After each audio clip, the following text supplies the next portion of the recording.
Muy buenos días, soy Jorge Jaramillo. Hoy 10 de junio del año 2021, siendo las casi 11 de la mañana, vamos a hacer un pronunciamiento referente a las situaciones que hoy viven no solo las prisiones o los centros de reclusión de Medellín, sino otros a nivel nacional. Las exigencias que hoy vamos a hacer se las vamos a hacer a las siguientes personas. Señor Presidente de la República, Iván Duque Márquez, señor Ministro del Interior y de Justicia y del Derecho, señor Director General del IMPEC, directores regionales y de cada establecimiento penitenciario y carcelario, señores Derechos Humanos a nivel nacional, Presidenta de la Comisión Interamericana de Derechos Humanos, Presidente del Consejo Superior de la Judicatura o quien haga sus veces, señores jueces de ejecución de penas y medidas de seguridad de la ciudad y de todo el país, señores víctimas de nuestro país, a cada una de ustedes, señores población civil en general, a las familias presentes, cordial saludo. Como activista y defensor de los derechos humanos, de las personas privadas de su libertad, atendiendo la realidad carcelaria, en la violación a los derechos de las personas privadas de la libertad, este conglomado de personas hoy de manera pacífica hacen un plantón bajo el reclamo y el clamor que se vele por la aplicación irrestricta a la vida digna de las personas privadas de su libertad de todo el país. Por ello, y atendiendo la constante violación de derechos de las personas privadas de la libertad, se han concertado para su protección intramural los privados de la libertad del país, en especial los de la ciudad de Medellín, basada en los siguientes puntos a tratar. Peticiones. Primera, se proteja y ampare de manera inmediata la convivencia dentro de un espacio de estructura física acorde a los lineamientos internacionales para las prisiones. Segunda, una alimentación balanceada y en buen estado de consumo que vaya en favor de su salud. Tercero, se proteja la salud atendiendo a la falta oportuna de asistencia, no solo dentro de las prisiones, sino de establecimientos carcelarios y estaciones de paso de nuestro país. Cuarta, la higiene y en general la integridad física de las personas privadas de su libertad.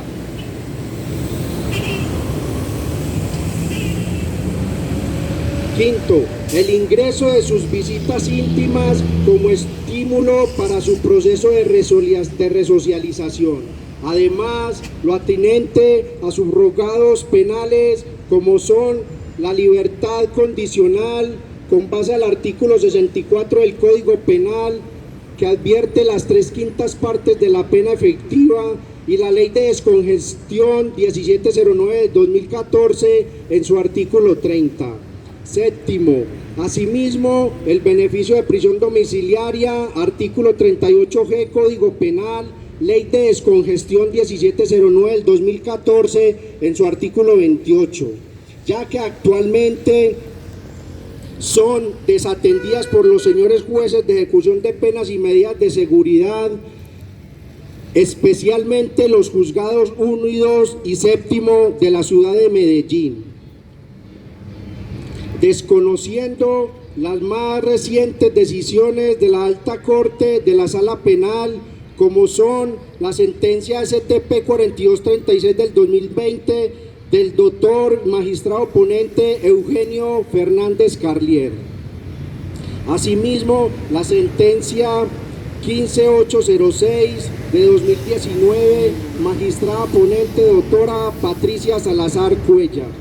ya que estas decisiones brindan unos parámetros a tenerse en cuenta al momento de decidir los subrogados penales por parte de los jueces de ejecución de penas. Es por esta razón, y atendiendo la negativa permanente de no acceder a los beneficios y subrogados por parte de los señores jueces de ejecución de penas y medidas vigilantes de las sentencias, pese a existir el principio de progresividad de la ley, como nueva prerrogativa a su concepción y no transgresión al principio de regresividad, pues asimismo se dan cumplimiento y se despachan estas de manera negativa. Como salida a esta problemática, se solicita, se estime la viabilidad de aprobar una ley vía fax-track consistente en una rebaja generalizada a cada una de las personas privadas de su libertad, con el ánimo de alivianar la angustia y padecimiento por la que atraviesa esta población carcelaria de todo el país, siendo la más vulnerable. Dada la inclemencia reiterada por parte de los jueces de ejecución de penas en su negativa de despachar desfavorablemente los beneficios de prisión domiciliaria y de libertad condicional. Lo anterior, atendiendo al hacinamiento desbordado, siendo la población más vulnerable del país, violentada en sus derechos humanos fundamentales, y las reglas de Nelson Mandela referente a la protección de los derechos de las personas privadas de la libertad, que parecen más bien letra muerta en su aplicación. La justificación a esta solicitud de rebaja generalizada no es otro que en épocas anteriores se ha concedido una rebaja a través del jubileo con ocasión a la visita del Papa Juan Pablo II en 1987 bajo la Ley 48 de la época. Luego, en vigencia de la Constitución del 91, siendo desde entonces Colombia un Estado laico, mayoritariamente católico hasta hoy. Sin embargo, la rebaja que se procura en favor de todas y cada una de las personas privadas de la libertad, es sin importar su condición económica, física o mental, por razones de sexo, raza, origen nacional, familiar, lengua, religión, opinión política o filosófica.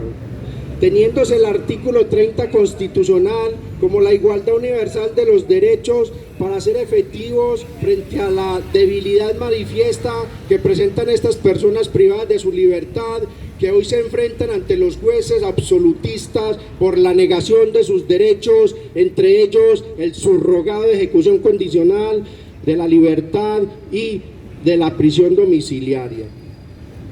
Se resalta además la voluntad política que en su momento concede el exmandatario Andrés Pastrana Arango, 1998-2000, donde la Corte Constitucional declara a través de la sentencia 153 de 1998 estado de cosa inconstitucional los centros de reclusión en ese momento. Es así que a través de esta decisión, entonces, la rebaja generalizada se solicita como un derecho adquirido en materia penal. Se resalta además la voluntad política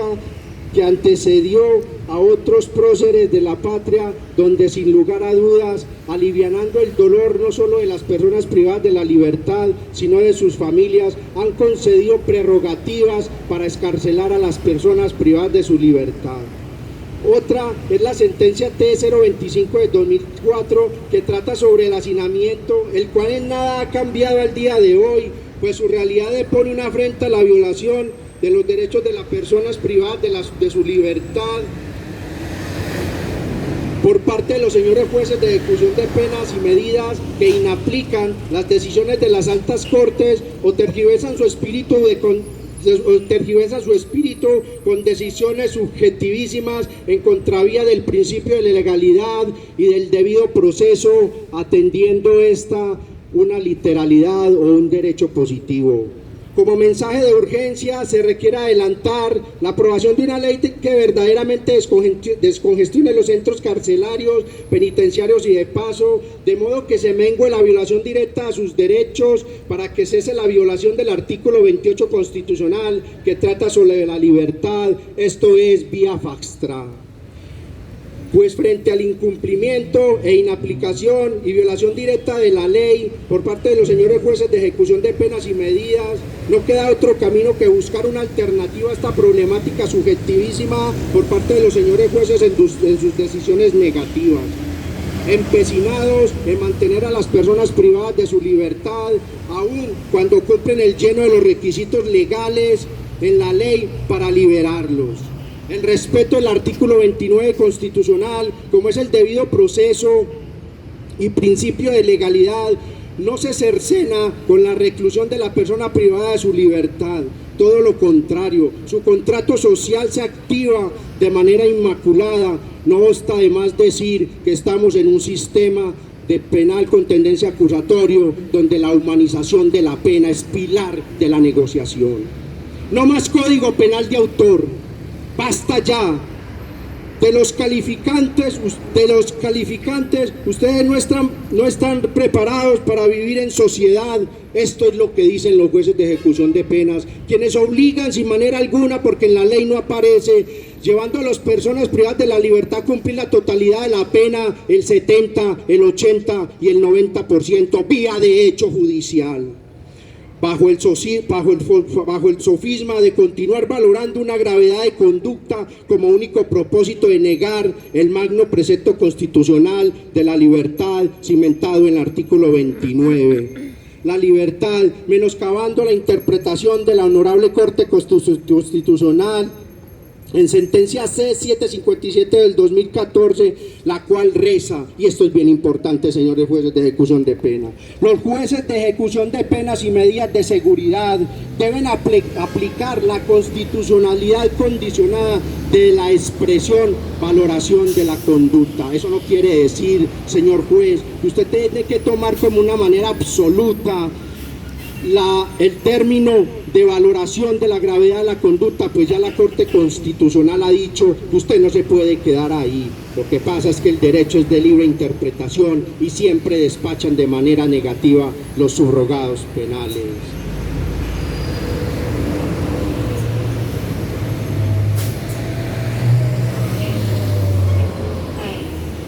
Ni qué decir de la más reciente sentencia T640 del 2017, fuera la vía de hecho judicial de las decisiones que comportan los subrogados y beneficios. Finalmente,